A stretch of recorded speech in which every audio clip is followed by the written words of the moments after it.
আসছে পরের খবরে। বাংলায় বিজেপির বিপর্যয় দায়কার, অভিমানের সুর এবার শুভেন্দু অধিকারী গলায়। প্রার্থী নির্বাচন, প্রচার কৌশল, সংগঠন তৈরি করে। বিজেপিতে সংগঠনের সিস্টেম আছে।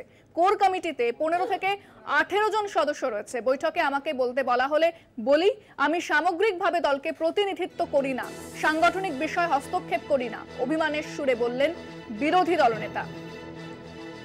বাংলায় বিজেপির যে ভরাডুবি হয়েছে তা নিয়ে বিজেপি বহুবার আত্মবিশ্লেষণে বসেছে বিজেপি নেতৃত্ব, এবং সেখানে শুভেন্দু অধিকারীর নাম বারবার উঠে আসে। এবার কিন্তু তার গলাতেই অভিমানের সুর শোনা গেল যে তিনি সংগঠনের কাজে হস্তক্ষেপ করেন না।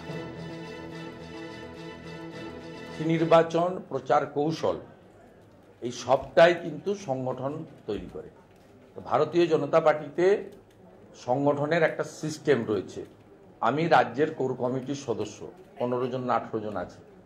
সেই কোর কমিটির মিটিংয়ে যদি ডাকে, সেখানে যদি আমাকে কিছু বলতে বলা হয় বা আমি মনে করি যে বলবো বা সাইলেন্ট থাকবো, অনেক সময় সাইলেন্ট থাকি, আর অনেক সময় বলার যদি প্রয়োজন মনে করে বলি, আবার জিজ্ঞেস করলেও নির্বাক থাকি না, উত্তর দেওয়ার চেষ্টা করি। তা সেখানেই বলবো, কিন্তু আমি এটা নিয়ে সামগ্রিকভাবে পার্টিকে প্রতিনিধিত্ব করি না, সংগঠন করে। এটা নিয়ে জানতে গেলে আমাদের প্রধান মুখপাত্র শ্রমিক ভট্টাচার্যের কাছ থেকে জানতে হবে, যিনি প্রত্যেক দিন সাংবাদিকদের সামনে থাকেন।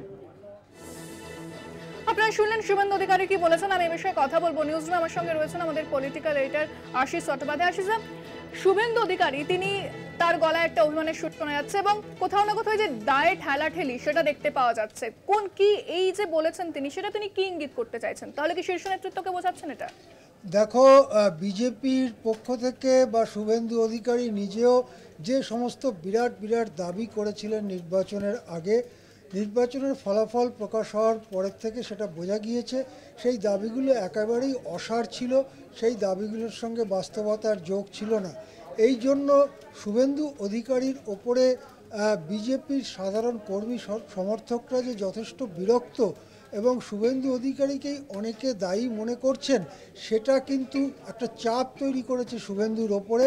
সেই চাপ থেকে কিছুটা বেরিয়ে যাওয়ার জন্য শুভেন্দু নিজের ঘাট থেকে দায় ঠেলে ফেলবার চেষ্টা করেছেন। আমরা শুনিয়েছি শুভেন্দু অধিকারীর বক্তব্য, সেখানে তিনি বলছেন যে 15-18 জন কোর কমিটির সদস্য, আমি তাদের মধ্যে একজন, আমায় জিজ্ঞাসা করলে কিছু বলি, জিজ্ঞাসা না করলে চুপ করে থাকি।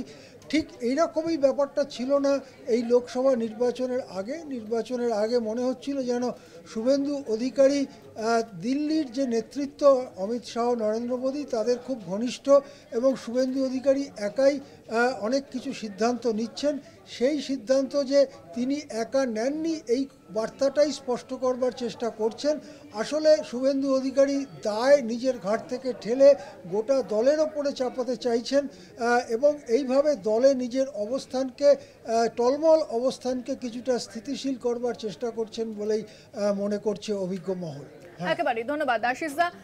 আমরা কথা বললাম, আমাদের সঙ্গে ছিলেন আমাদের পলিটিক্যাল এডিটর আশিস চট্টোপাধ্যায়, এবং শুভেন্দু অধিকারী তার গলায় কোথাও না কোথাও অভিমানের সুর শোনা গিয়েছে।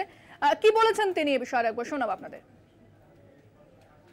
মনে করি 4 জায়গায় প্রার্থী হওয়ার পরে পার্টি স্টেট অফিস থেকে প্রচারের জন্য যদি আমাকে বলে, আমি আমার নিজের গাড়িতে, আমি তো সরকারি গাড়ি চড়ি না, আর পার্টি থেকেও তেল নিই না, আমি নিজে তেল ভরে আমার বাড়ির পয়সায়, পেট্রোল পাম্পটা আছে, কয়েক লক্ষ টাকা রোজগার আছে, বৈধ রোজগার, সেই তেল ঢুকিয়ে আমি যাবো। আর যদি রায়গঞ্জে প্রচারে যেতে হয়, ফিরতে পারবো না, মানে থাকতে হবে, তাহলে মালদাতে হোটেল ভাড়াটাও আমি নিজে পেমেন্ট করে থাকবো।